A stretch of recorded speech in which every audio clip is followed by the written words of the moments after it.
د ورزش کولو رواني او فزیکي ګټې. فزیکي فعالیت مو بدن او روحي ژوند ته بلا ډېره آرامي وربخي.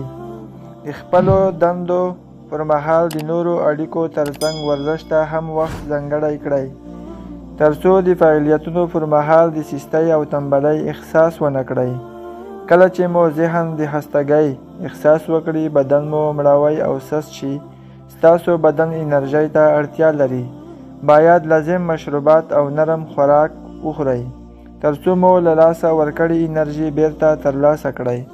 ارواپوهان وایي هر سهار وختي له خوبه جګېدل او ورزش کول تاسو د ټولې ورځې ستړیا ختمولی شي او ذهن ته مو سکون ورکوي چې د فعالیت تر اخره به د کومې ستونزې سره مخ نشئ.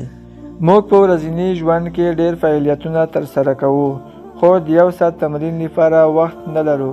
له دې وروسته باید ورزش ته وخت ورکړئ او هره ورځ تمرین لپاره بهر او یا یې د کور په څنډه یا بغیچه کې ترسره کړئ.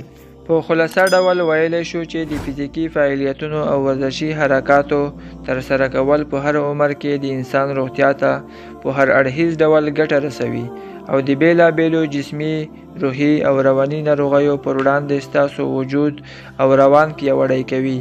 حقیقت دا دی چې ورزش د روغتیا ضامن دی، نو که غواړئ چې ښه صحت ولرئ، ورزش کول هیڅکله مه هیروئ.